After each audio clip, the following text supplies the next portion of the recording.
पाकिस्तानमध्ये चाललेल्या सीजफायरच्या कराराला फारसे यश मिळालेले नाही आणि दोन्ही पक्ष आता आपापल्या देशामध्ये परत गेलेले आहेत आणि याच्यामुळे परिस्थिती अत्यंत बिकट झालेली आहे. काहीतरी भयंकर होणार आहे, युद्ध भडकणार आहे का, या सगळ्याचं विश्लेषण. आणि याच वेळेला आपल्याला बातमी येते आहे की पाकिस्ताननी त्यांची जी विमानं आहेत एअरफोर्सची, ती सौदी अरेबियामध्ये तैनात केलेली आहे. आणि ही विमानं काय तैनात केली आहेत, तर सौदी अरेबियाचं रक्षण करण्याकरता. म्हणजे हा सौदी अरेबियामधून असलेला पाकिस्तानचा इराणला एक इशारा आहे की जर तुम्ही सौदी अरेबियावरती हल्ला केला तर आम्ही इराणपासून सौदी अरेबियाचं रक्षण करण्याकरता येऊ.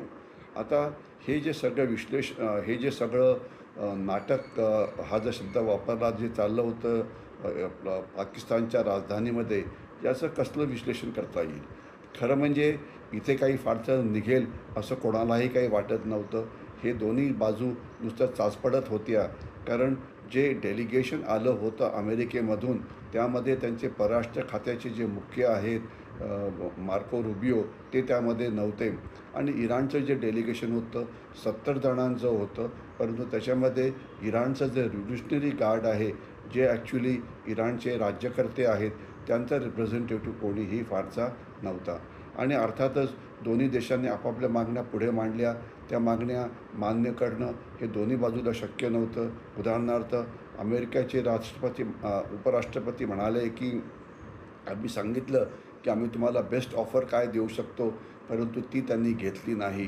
तर म्हणजे शस्त्रसंधी ही झालेली नाही आहे आणि युद्ध हे पुढे भडकणार आहे याच्याविषयी काही कोणाच्या मनात शंका नको. आणि याच वेळा आपल्याला बातमी पण मिळते आहे की अमेरिकेची 2 जहाजं आता गल्फ ऑफ होर्मुझच्या जवळ आलेली आहेत किंवा त्यांनी आत प्रवेश केलेला आहे आणि ते स्वतःहून ताकदीच्या जोरावरती होर्मुझ उघडण्याचा प्रयत्न करतील, अशा प्रकारच्या या बातम्या आहेत. तर त्याच्यामुळे काय, तर सध्या शस्त्रसंधी चालू आहे. अजून युद्ध सुरू झालेलं नाही आहे, परंतु युद्ध मात्र पुन्हा सुरू होऊ शकतं, याविषयी काही कोणाच्याही मनामध्ये फारशी शंका नको. आणि सर्वात आपल्याला मुख्य काय दिसतं, यामध्ये इस्राईल हे कधीही वाटाघाटी करण्याकरता पाकिस्तानमध्ये आलेलं नव्हतं. त्यांची तिथे यायची इच्छाही नव्हती, कारण त्यांचा पाकिस्तानवरती फारसा विश्वास नव्हता. आणि आपण बघितलं तर इराणवरती आता जो दबाव टाकलेला होता, तर त्याच्यामुळे असं वाटत होतं की इराण एखाद्या वेळेला हे मान्य करेल, कारण इराणची आता क्षमता 80% संपलेली आहे.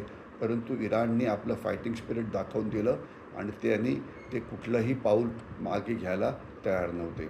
आपण आता म्हणजे हे जे चर्चा झाली, या चर्चेमध्ये अपयश मिळालं, तर याला आपण सर्वात जास्त जबाबदार पाकिस्तानला समजू शकतो.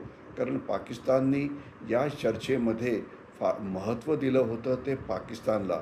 म्हणजे त्यांचं त्यांची कामगिरी इराणला आणि अमेरिकेला एकत्र आणून काहीतरी चर्चा करायला भाग पाडणं ही होती, परंतु तसं नव्हतं. त्यांनी त्यांच्या राजधानीमध्ये मोठ्या प्रमाणामध्ये झेंडे लावले होते, मीडिया ब्रीफिंग मोठ्या प्रमाणात केलं होतं.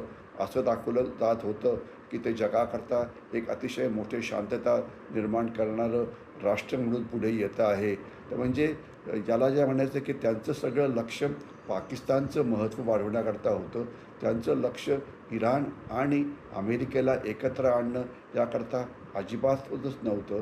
आणि त्यांच्याबरोबर त्यांच्यावरती विश्वास ठेवायला ना इराण तयार आहे एका बाजूने, ना इस्रायल तयार आहे. तर म्हणजे मध्यस्थी ही कला असते, हा काही तमाशा नाही आहे.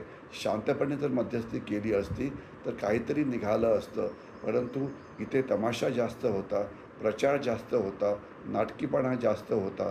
तर त्यामुळे कुठलेही यश मिळणं हे शक्य नव्हतं आणि त्याकरता सर्वात मोठी जबाबदारी ही पाकिस्तानची आहे.